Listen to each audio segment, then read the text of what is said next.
Hi everyone, my name is Seamus McCormack and I'm the Programme Curator at New Contemporaries. Thank you all for joining us for this evening's NC Streams event. This event will showcase new works including recorded performance to camera, moving image and spoken word by 5 emerging and early career artists who are all part of the 2021 New Contemporaries cohort. And they are Connell Wilson, Gurung-Russell Campbell, Seren Metcalfe, Benjamin Rostance and Temitayo Shonibare. NC Streams is programmed to coincide with the Bloomberg New Contemporaries 2021 exhibitions at Firstsite in Colchester, which will close on the 28th of November, and then will open at the South London Gallery on the 10th of December. And I really hope you get the opportunity to see either exhibition. To complement these exhibitions, we've also developed an online platform which contains all of the 2021 selected artists' works, Q&As with a range of early career practitioners and other exciting content. So make sure to check that out at platform.newcontemporaries.org.uk. NC Streams is programmed in partnership with Firstsite Colchester and has been made possible through the support of the Bridget Arts Foundation and Arts Council England. So a huge thank you to them. I really hope you enjoy this evening's event. Each of the artists will briefly introduce their works and we'll start with Connell Wilson. Thank you.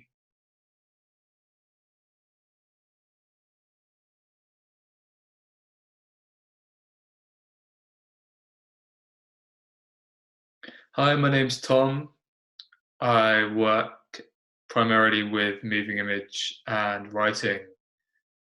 And today I'll be showing a new video called the Sunken Liner, which speculates the origins of Lawrence House, a building in Catford in southeast London. The video also focuses on memory, how memories are lost, how they resurface, but also how they reconfigure themselves, particularly within writing. This also leads to a lot of absences, including the absences within the cityscapes that are foregrounded within the video. And so there becomes this tension between absence and presence within the city.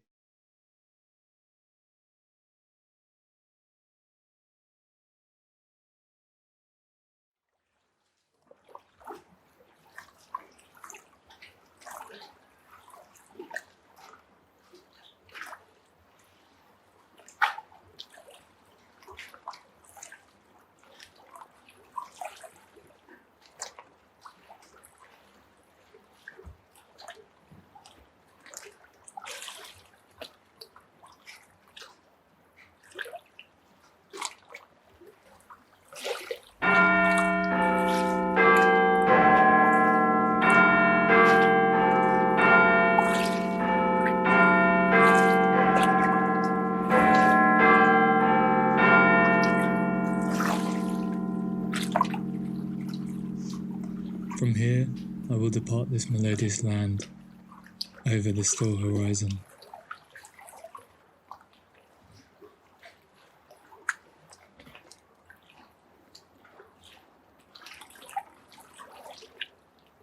This entry concluded reams of writings jotted with great eagerness by W, whose character now began to emerge from the lined pages pressed by soft leather, littered with scattered documents and photographs, of which most had undergone some sort of rupture, in which a liquid, most likely water, had first blackened the wording of these documents, and then dried so far as to bond the pigment to paper forever. In fact, up until the spring months, much of what had been written was entangled by way of blotches and smudges, and remained far from any legibility.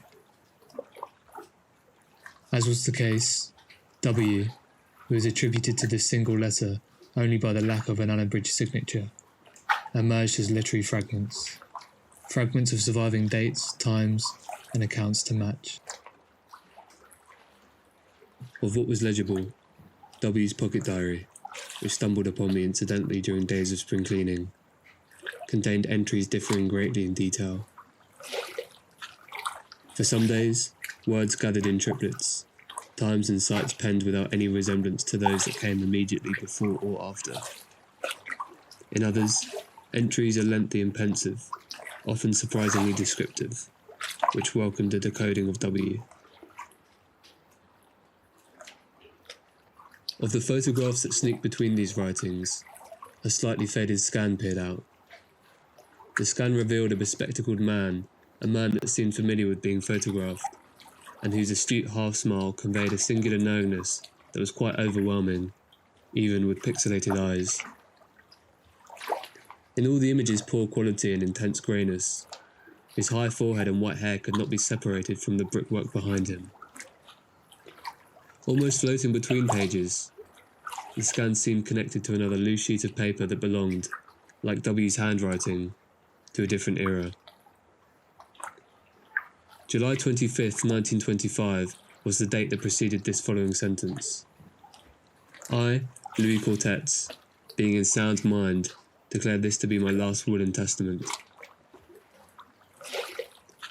It could only be so that I had been looking into the eyes of Louis Cortez, and although I could not resist freely speculating his relationship to W, Mr. Cortez became another wisp of W's existence, a particular chaos of memories that refused to be buried deep within the past.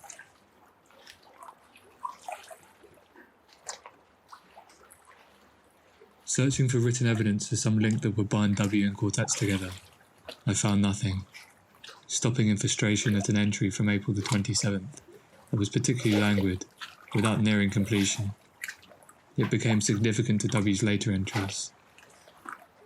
Raindrops, W writes, that knocked furiously upon my nearest window, in doing so, patting what was an artificial haze with pinheads of distorted light. But the strands of this shimmering light do not fully obfuscate what appear to be high-rises that spring from Southmere Lake. For here, I have now reached the waters that bond the north and south of the city.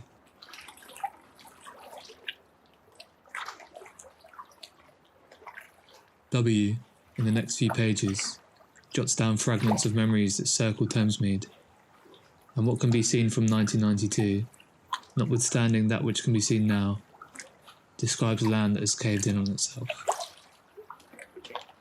It is as if, W writes, as the places tied to my own life, places that now exist as dust and rubble, through a speculative reaction of molecular separation that I could not account for, inherit memories of others that displace those that belong to me, and in this reaction, my particular memories evaporate, becoming part of the grey sky, floating over the Thames towards where I now sit, by the window of this liner.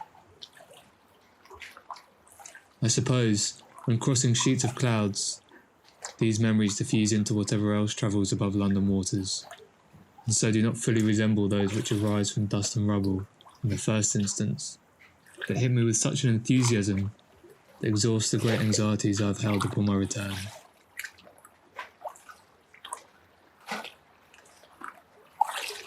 After this entry, days are broken up into hours, each day being recorded in some form. This morning, I see Barking Creek Barrier, W reported on the 28th of April, at what was, in their own words, around 6 a.m. It feels as if the waters under me are pulling me away from London. We have travelled no more than a mile since yesterday evening. Perhaps the ghosts of Victorian fishing fleets that occupied these spaces promptly at sunrise intercept me in this vessel, controlling still the undercurrents that lay beneath. Perhaps too my sense of time has left me momentarily, as pondering now, I struggle to recall from which coastal point I began this journey. As I thumb through previous entries, I have either refused to specify locations and places, or they refuse to become distinguishable, drifting away from the page in some sort of calling. Everything from the point of travelling under the Queen Elizabeth Bridge feels as if it has been displaced. Even this sighting I am doubtful of, as my recollection of this reminds me of reading about its opening in a newspaper last year. I still go back and forth, and as I struggle to find my own traces from the past, I cannot draw my thoughts away from the rotating drone of hull plating, meeting the liquid city. What I am now experiencing is, I now return from the past, and accept that my destination is nearby. 3 p.m. We continue to move at such a speed, it is almost as if, within the blinds of my window, I am not watching the royal docks pass me by in real time, but what I see is a developed film that has been slowed down so much so that I experience it with great nausea.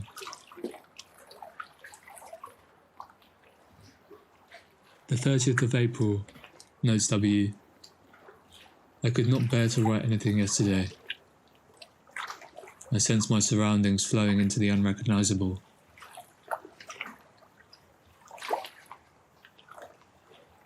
W's memory seemed, from this point, to experience great ricochets summoned by the river's broken fabric, split by what bonds the city to the blanket of water that surrounds it. And so, the accounts of W descend from this point into intense fragments of writings that, above anything else, seem furious in their desire to be put down on paper.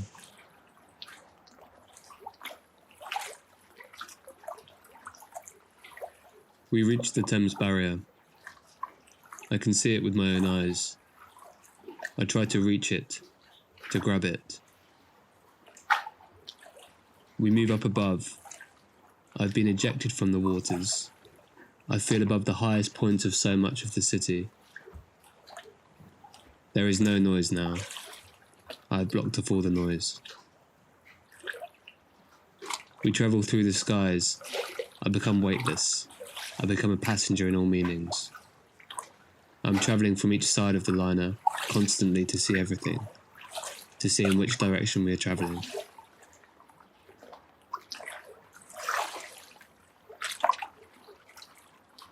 No ink is seen in the remaining pages, only trails of where a pen has tried to be used, among the rest of illegible jottings. I've since tried to make sense of what remains from the account of the 30th of April. The only phrase that I can make out is so barely a trace, but the mere power that I suppose W exerted on the paper, in writing this onto the page several times, leaves almost an indent, which, tracing my finger along the engraving, reads A205. It is moving, bobbing about, was it? No, it was absolutely motionless for the first 15 minutes, but it moved off very, very slowly afterwards. Left no trail. No trail? Oh, no, no trail at all. Well, what about your conclusions on the whole story? Well, if it had been just myself that had seen it, I might have doubted myself. But, I mean, the equipment I've got here is very good equipment indeed. Knowing what it can do, well, I mean, that's made my mind up for me. There was definitely something there.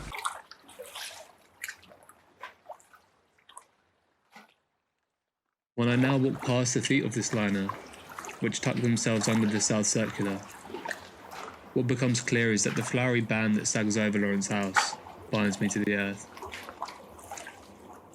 Even now, as I look through the cloudy windows on the ground floor, figures shuffle along, their movements disrupted by the outer structure of the liner, a fluid chronophotography. Sometimes these figures would draw reclaimed books from their stem, as they shimmer with dust, and in failing to place them under their armpit, guide them back into another row, as if collecting stones from the shore, just to then cast them further into the waters, that dance close to the horizon.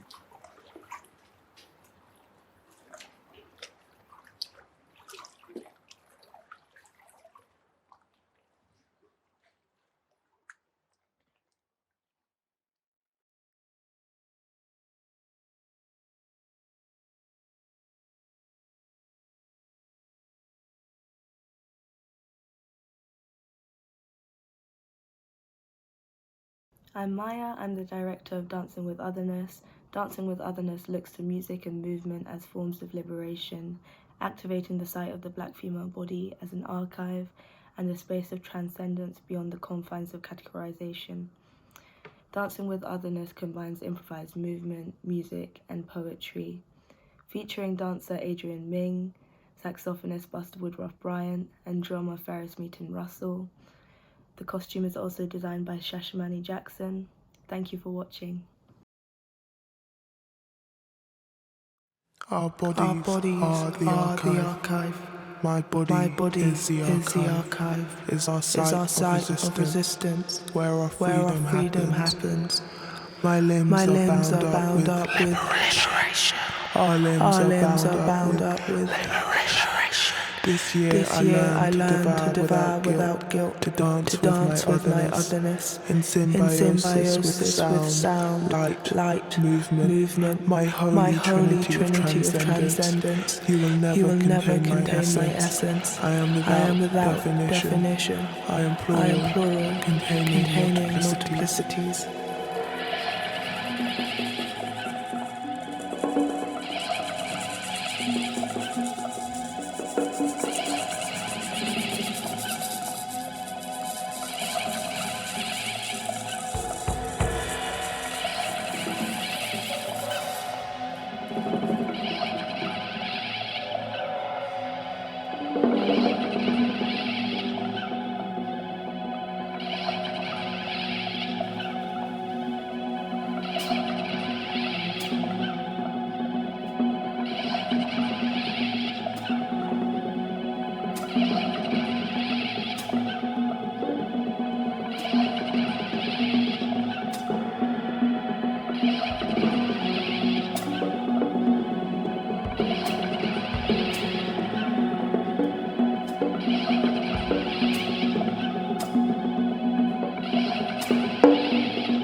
Hello, my name is Seren Metcalfe. I am a multidisciplinary artist and writer, and I'll be sharing extracts from my book Half Truths, which travels through categories such as boxes, rhythm, body language, boundaries, space, microorganisms, the eye, time, television, transport breaks, liquid plastic scars, breathing, technology, computers, fame, money, consumption, production, character, and death. These are things that I found I was drawn to write about and to me represent a living, breathing body. I never thought I could write until I realised there's no correct way of writing and no rules. So I gathered all these bits of text that I'd written down and compiled them on this journey to create Half Truths. I'll be reading small sections of the book and a bit of the introduction as well. This book is also available to buy on my website.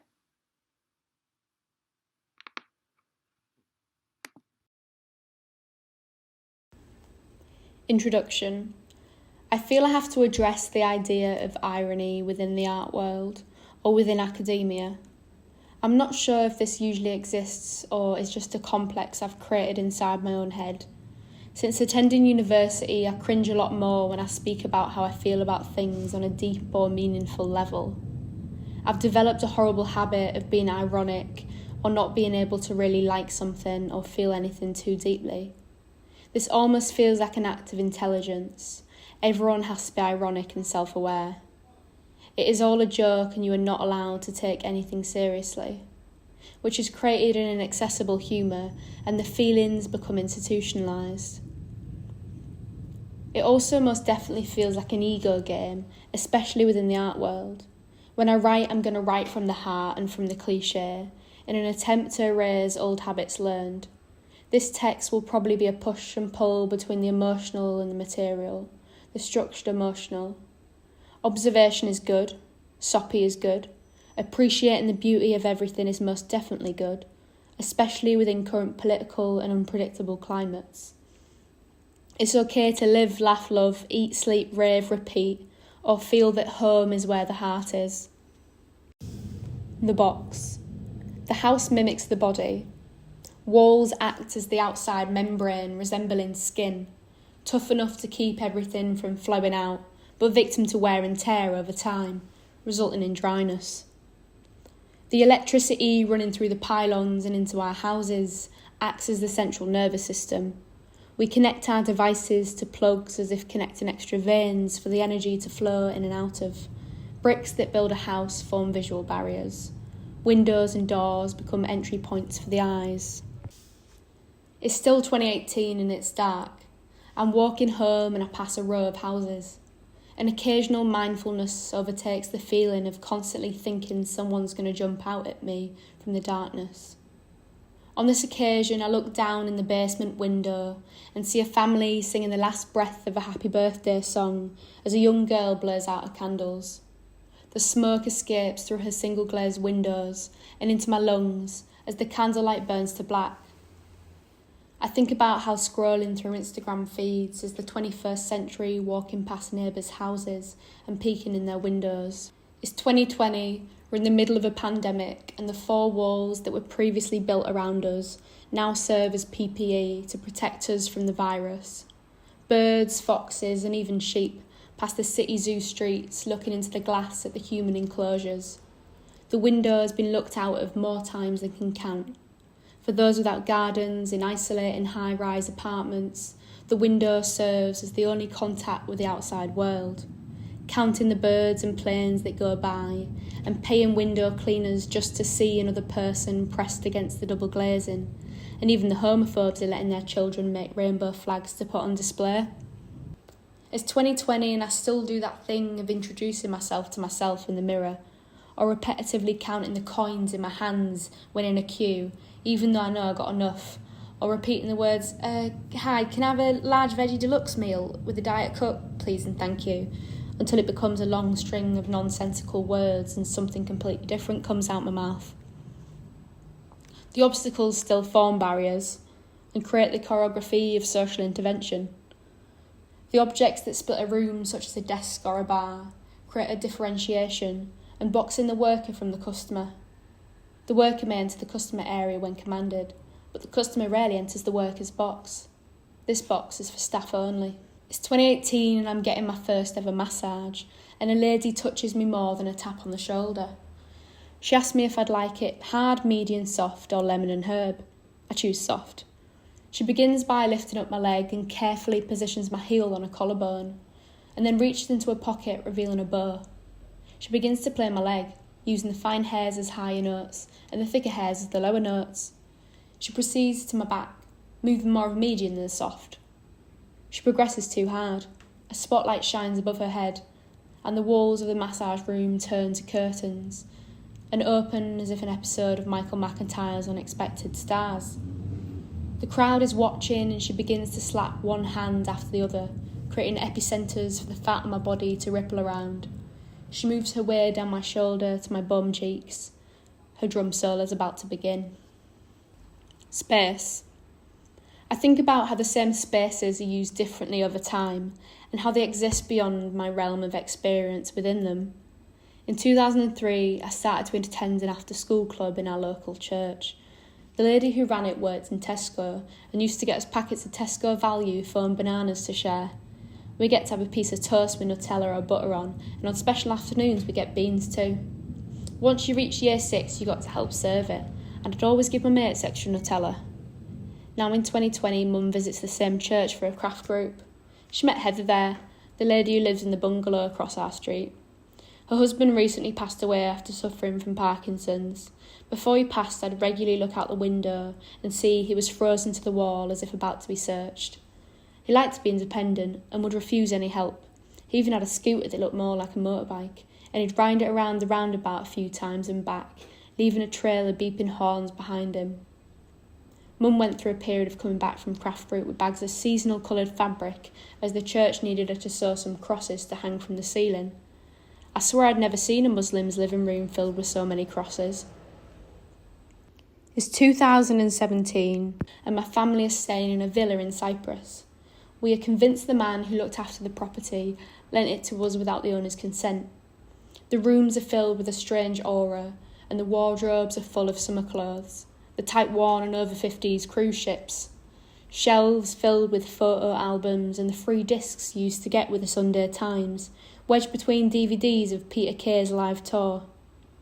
I rummaged through the cupboards of hoarded sun creams and after suns to find a suitable plate for the cats that are calling for leftovers. It was one of those kids' flower-shaped plates from the noughties that come in fluorescent shades of pink and yellow. I think about who else ate from the plates and if they'd be happy if they knew it was piled with leftover bits of chicken and tuna. I felt like I was living with the ghosts of strangers. I'd wonder how each of them had used the space differently throughout the days and nights, and how long they'd stayed there. I imagined time being smudged into one, past, present and future, merged, so we are all living on the same timeline, and all movements overlap. Everyone who's ever set foot in this villa, living there together at the same time, carrying on with their usual routine, all living on top of each other. And sometimes our routines would join, and we'd both go and grab the same plate at the same time, or we'd sit on top of each other's lap on the sofa. Liquid. It's 2017 and we're on our way back from Cyprus, and classic Mum has filled a suitcase to the brim with olive oil, whilst Auntie Shafak has been stopped at security for trying to smuggle through 3 jars of hot pepper paste in a handbag. I think about bodily fluids and how insects like bees produce honey and silkworms produce silk and oysters produce pearls. These products always seem sexy, like the fact it's made from a group of insects is just sexy. I imagine a woman in a silk ball gown covered in pearl jewellery, devouring a pot of local honey, as if imitating Nicole Scherzinger in the Muller Lite adverts. Plastic. It's 2020 and I think if we did eventually become environmentally conscious, how would unboxing videos work? Scars. 2 landscapes lay adjacent. They've been waiting to get intimate enough with each other to exchange stories of scars, as if there is something sexy about knowing that one another have shared a similar kind of pain and lived to tell the tale. On landscape 1's chest lay a crop circle, carved and mapped out by rich hype beasts in their granddaddy's tractors, forming the backdrop of their next clothing line.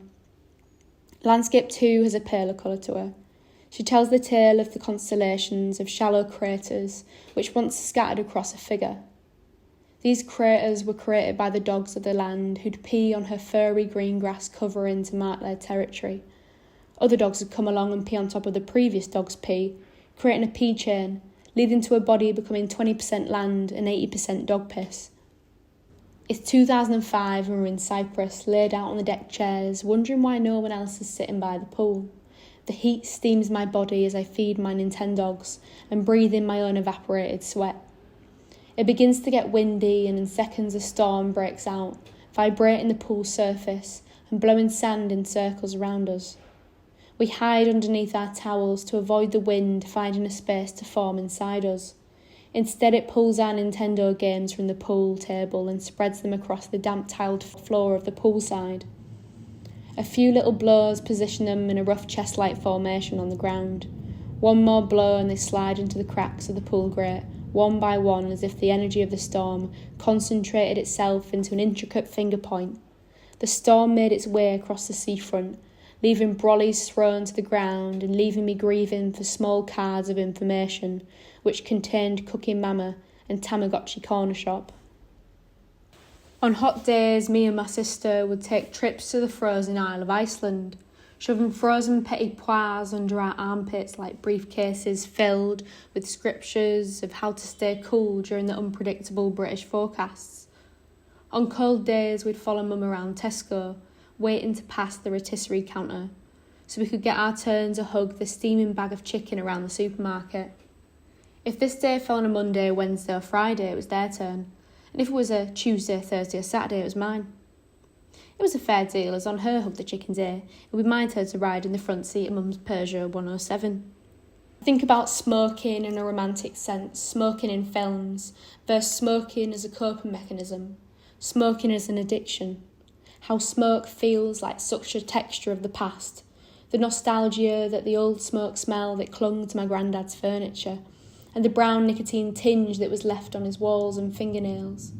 How industrial towns and cities would be characterised by their smell of smoke, and how mimicking the action of factory chimneys through a small rolled-up cigarette was a purposeful act of remembering. Fame. With the obsession of fame also came celebrity crushes. In 2005, Mum let us buy our first gerbils from Pets at Home. Yasmin named hers Natalie after her best friend in school. I named mine Kelly after Kelly Kapowski from Saved by the Bell, as the logical thing for an 8-year-old to do with a crush is to give the name to a gerbil. When she died, I buried her in a Winnie the Pooh box in the garden, and Yasmin's was buried at the vet's after its eye exploded when eating a prawn cocktail skip. Death. When walking my dog Bella with the neighbour, we get on the topic of death. Mum says her and Dad are going to be buried, so we have somewhere to visit. But the neighbour says she wants to be cremated and scattered off Scarborough Cliff. I imagine the people at the bottom breathing in the fresh sea air mixed with particles of a decomposed body. I thought about it, and I decided I want to go half and half like a Domino's pizza. Cut down the middle, the bad side can be cremated and the good side can be buried.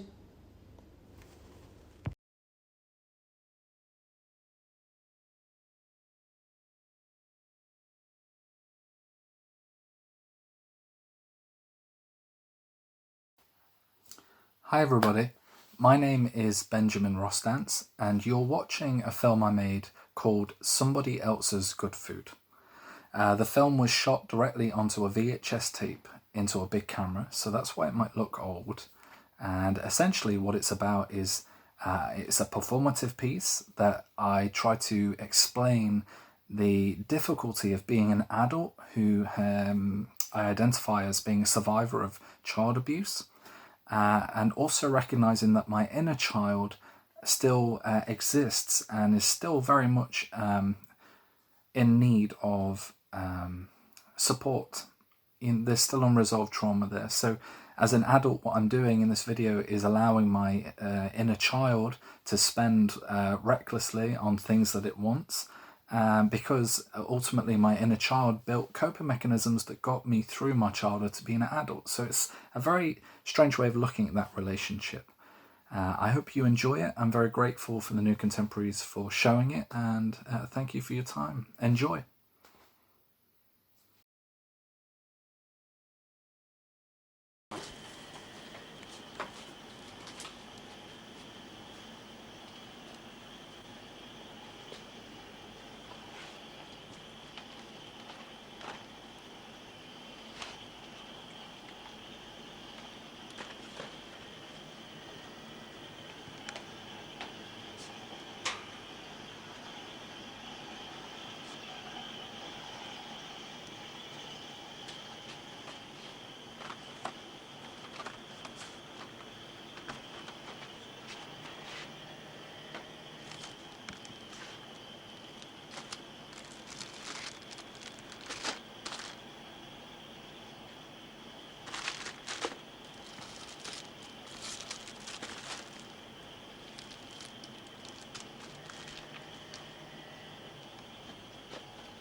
need any bags at all?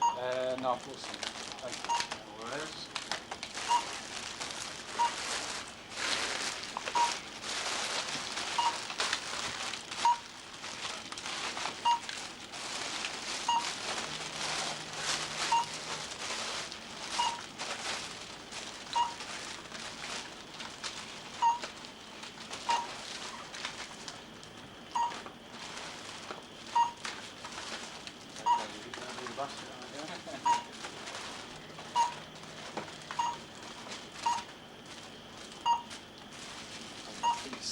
Yeah, can't blame you, why not?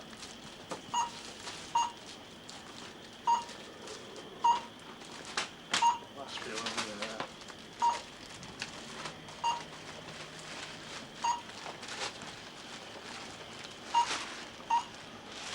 Andrew, what we got? 3133 then, please. Brilliant. Bar card, yeah? Yeah, that's great. No worries.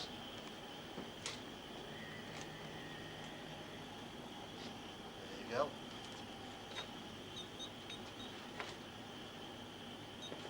So, Bridget, you need your receipt? Yes, please. Yeah.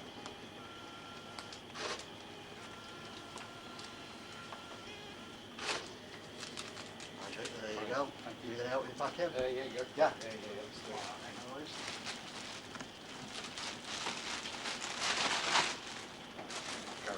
Carry names, yeah, no worries.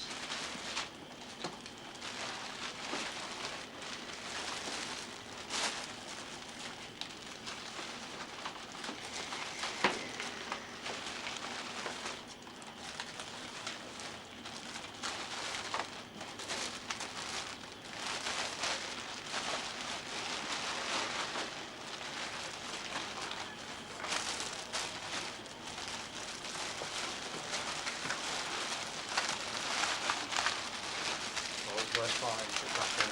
That's it. That's it. Come on top there, yeah. Okay.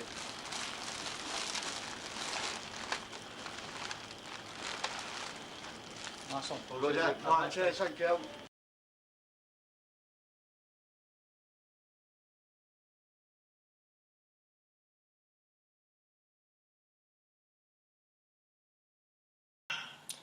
Hi, my name is Temitayo Shonibare. I'm an artist and designer working between Lagos and London. And the work you're about to see is titled Iteration 1. This work is made up of footage of my head being 3D scanned, accompanied by audio that gradually gets louder as you progress through the video. This moving image exists as part of an ongoing exploration of ideas around the digital self. The cinematic edits to the footage are unknown, but what I leave you with is a kind of digitization process akin to a selfie, a TikTok, or an Instagram story. What Iteration 1 does for me, though it may not do the same for you, is induce in me as a viewer a kind of meditative state through which I can ponder on becoming digital and in turn being surveilled, documented, scanned, and commodified. Thank you for tuning in.